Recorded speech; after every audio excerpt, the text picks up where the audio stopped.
Welcome student, এটা তোমাদের 10 নম্বর class. তো ক্লাসটি প্রথম থেকে শেষ পর্যন্ত দেখবে, কেননা কোশ্চেনের সাথে সাথে আমি কিছু ইনফরমেশনও এক্সট্রা ইনফরমেশনও দেবো।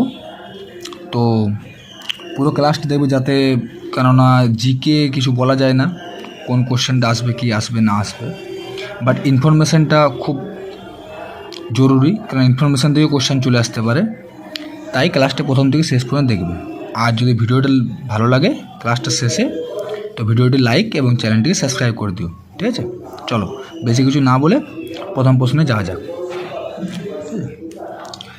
কোশ্চেন নম্বর 1 কী বলেছে? রাজস্থানের কোন সম্প্রদায় গের নৃত্য পরিবেশন করে? এ গোন্ড, বি ভিল, সি জাট, না ডি গুজ্জর? তো এটা অ্যান্সার কী হবে? না, এটা অ্যান্সার হবে অপশান সি, জাট।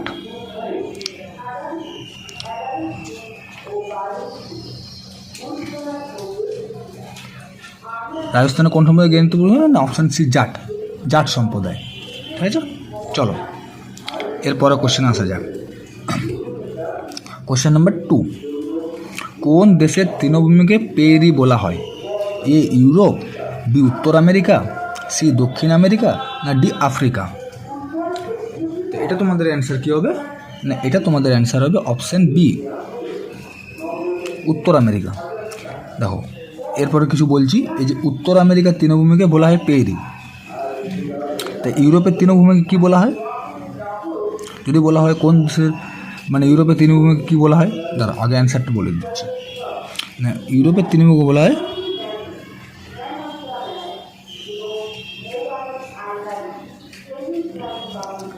স্টেপস। তারপরে কোশ্চেনে যেটা আসে যে স্টেপস কোন দেশের তৃণভূমি, তাহলে ইউরোপ। আর তারপরে উত্তর আমেরিকা হয়ে গেল, উত্তর আমেরিকা বলা হয় পেরি। তাহলে দক্ষিণ আমেরিকা, দক্ষিণ আমেরিকার তৃণভূমি কী বলা হয়? না, দক্ষিণ আমেরিকার তৃণভূমি বলা হয়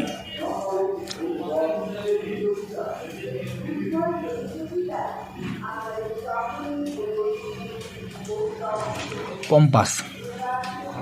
দক্ষিণ আমেরিকার তৃণভূমি বলা হয় পম্পাস। আর ডি আফ্রিকা, তাহলে আফ্রিকার তৃণভূমি কী বলা হয়? না, আফ্রিকার তৃণভূমি বলা হয়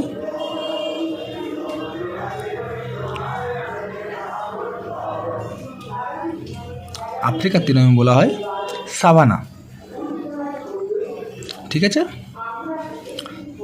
তো তোমরা আগের ক্লাসে জানো যে আমি এরকম করে করি, কারণ দেখো যেহেতু এখানে ম্যাথ আছে, এখানে রিজনিং আছে, আর এখানেও দেখো ম্যাথ আছে রিজনিং আছে। তো এখানে যেহেতু তোমার এই 13 নম্বর কোশ্চেনটা জিকে, তাহলে এরকম করবো, ঠিক আছে? তারপর নিচে যাবো, তোমরা 1-2 করে করবে, ঠিক আছে? যেমন দেখো, তো কোশ্চেন নম্বর 13, কোন স্থান রেল হুইল ফ্যাক্টরির জন্য বিখ্যাত? ঠিক আছে, কোন স্থান? A Kapurthala, B Bangalore, C Varanasi, D Chittaranjan? তো এটা তোমাদের কী হবে? রেল হুইল ফ্যাক্টরি কোথায়? না, এটা অ্যান্সার হবে তোমাদের বি, ব্যাঙ্গালোর, ঠিক আছে? বি, ব্যাঙ্গালোর। আর যদি বলা হয় রেল কোচ ফ্যাক্টরি, কোন স্থান রেল কোচ ফ্যাক্টরির জন্য বিখ্যাত? এটা তো রেল হুইল, ব্যাঙ্গালোর হচ্ছে রেল হুইল ফ্যাক্টরির জন্য, তা রেল কোচ ফ্যাক্টরির জন্য হচ্ছে কাপুরথালা।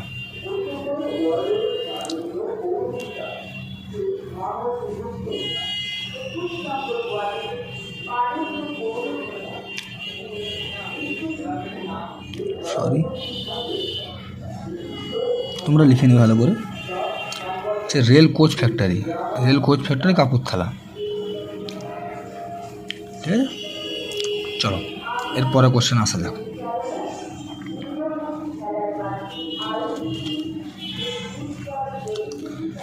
কোশ্চেন নাম্বার 14, ঠিক আছে? সরল দোল গতিতে গতিশক্তি কি হয়? সরল দোল গতিতে গতিশক্তি কখনো শূন্য হয় না, না বি প্রত্যেক পর্যায়কালে 2 বার শূন্য হয়, না সি মধ্যবর্তী অবস্থানে শূন্য হয়, না ডি সবসময় ধ্রুবক থাকে? এটা তোমাদের অ্যান্সার কী হবে? না, এটা তোমাদের অ্যান্সার হবে অপশান বি। প্রত্যেক পর্যায়কালে 2 বা 0 হয়। সরল দোলগতিতে গতিশক্তি প্রত্যেক পর্যায়কালে 2 বা 0 হয়। ঠিক আছে,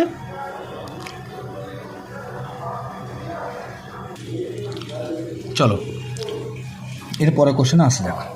এরপরে কোশ্চেন যেহেতু দেখো এখানে 14 নম্বর ছিল, তো এইখানে আর কোনো নেই, তো 5 নম্বর, এখানে 17 আছে, তো এদিকে 5 নম্বরটা আগে করি। ঠিক আছে, চলো কোশ্চেন 5 কী বলেছে? দ্য সাচ্চার কমিটি কিসের সাথে সম্পর্কিত? Sachar committee, A freedom of press, B equal opportunities, না সি ইলেকটোরাল অফ রিফর্মস, না দি সেন্টার স্টেট রিলেশন। ঠিক আছে, সাচ্চার কমিটি কিসের সম্পর্কিত? তো এটা তোমাদের অ্যান্সার কী হবে? এটা তোমাদের অ্যান্সার হবে B, option B, equal opportunities. ঠিক আছে, চলো তারপরে কোশ্চেন আসা যাক। কোশ্চেন নম্বর 6, নিরাপদ ওয়েবসাইটের জন্য কোনটি ব্যবহার করা হয়? নিরাপদ ওয়েবসাইটের জন্য, এ HTTPS, না বি HTTP, না সি SMTP, না ডি FTP। তো এটা তোমাদের অ্যান্সার কী হবে? না, এটা তোমাদের অ্যান্সার হবে অপশান এ, HTTPS। ঠিক আছে, এটা তোমার ফুল ফর্মটা দেখে নিও। ফুল ফর্মটা এই মুহূর্তে আমার মনে পড়ছে না, বাট তোমরা এই ফুল ফর্মটা দেখে নিও। নিরাপদ ওয়েবসাইটের জন্য কোনটি ব্যবহার করা হয়। ঠিক আছে, চলো এরপরে কোশ্চেন আসা যাক। এরপরে কোশ্চেন নাম্বার 17, যে কমলকারী চিত্রকলাটি কোন রাজ্যের? কমলকারী চিত্রকলাটি কোন রাজ্যের? এ রাজস্থান, বি মধ্যপ্রদেশ, সি অন্ধ্রপ্রদেশ, না ডি ওড়িশা। কমলকারী চিত্রকলা, এটা তোমাদের কী হবে অ্যান্সার? এর অ্যান্সার হবে তোমাদের অপশান সি, অন্ধ্রপ্রদেশ। ঠিক আছে, তারপরে চলে এসো কোশ্চেন নাম্বার 18, একই চাপ ও তাপমাত্রায় সম আয়তন সকল সংখ্যক গ্যাসের ওজন সমান হবে, না ভর সমান হবে, না ঘনত্ব সমান হবে, না অণুর সংখ্যা সমান হবে? এটা তোমাদের কী হবে? না, এটা তোমাদের অ্যান্সার হবে অপশান ডি, অণুর সংখ্যা সমান হবে। একই চাপ ও তাপমাত্রার সম আয়তন সকল সংখ্যক গ্যাসের অণুর সংখ্যা সমান। ঠিক আছে, চলো এরপর তোমরা চলে এসো কোশ্চেন নাম্বার 9, ভ্যাট কোন দেশে প্রথম চালু হয়? ভ্যাট কোন দেশে প্রথম চালু হয়? এটা অ্যান্সার কী হবে? না A German, B Spain, C Russia, না ডি ফ্রান্স। এটা তোমাদের কী হবে অ্যান্সার? না এটা তোমাদের অ্যান্সার হবে অপশান ডি, ফ্রান্স। ফ্রান্সে ভ্যাট প্রথম চালু হয়। তো যদি প্রশ্ন আসে জিএসটি কোন দেশে প্রথম চালু হয়? না জিএসটিও হচ্ছে ফ্রান্স, জিএসটিও ফ্রান্স।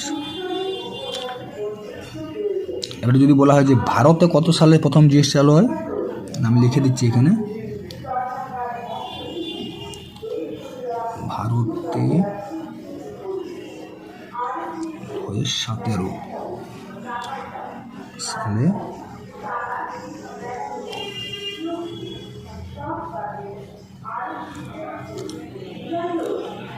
ভারতে চালু হয় 2017 সালে। আর কোথায় চালু হয় প্রথম? না আসামে। ঠিক আছে, তোমরা লিখে নিও আসামে।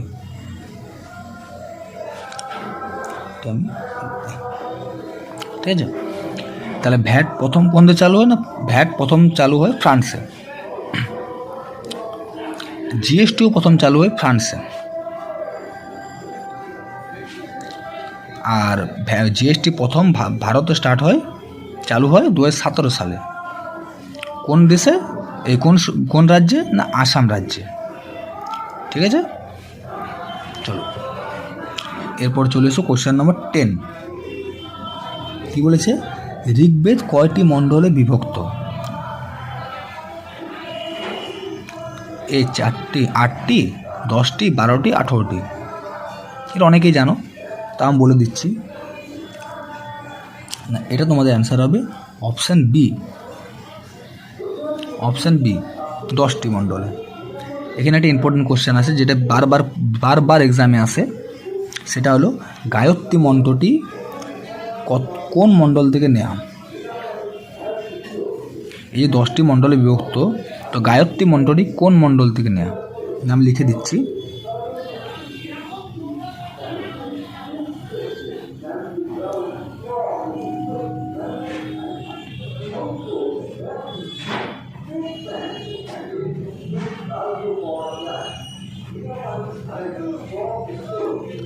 সরি,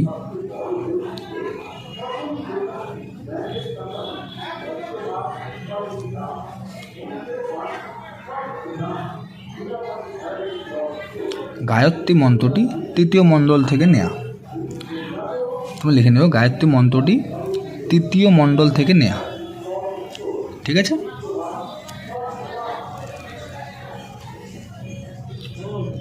ঠিক আছে, গায়ত্রী মণ্ডলটি তৃতীয় মণ্ডল থেকে নেওয়া। ঠিক আছে, চলো এরপরে আসা যাক কোশ্চেন নম্বর 21। লাখ বক্স নামে কে পরিচিত ছিলেন?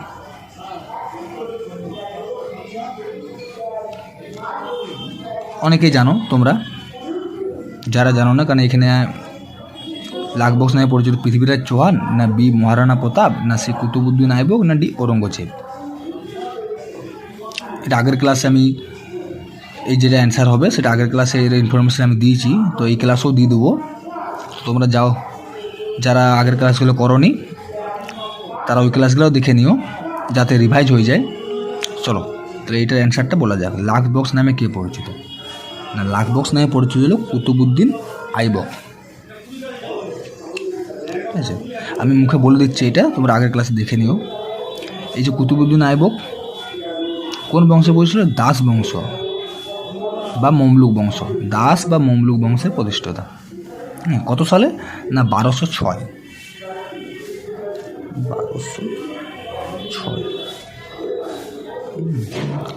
1206 সালে। ঠিক আছে, দাস বা মমলুক বংশের প্রতিষ্ঠাতা। পৃথিবীরাজ চৌহানের তো আমি আগের ক্লাসে বলা হয়েছে, দেখে নিও। মহারানা প্রতাপ, ঔরঙ্গজেব সবই আছে। তো চলো, ভিডিওটি যদি ভালো লাগে তো ভিডিওটি লাইক এবং চ্যানেলটিকে সাবস্ক্রাইব করে দিও। ঠিক আছে, আমি পরের ক্লাসে আরও বেশি ইনফরমেশান দিয়ে পরে কোশ্চেন অ্যান্সার করাবো। ঠিক আছে।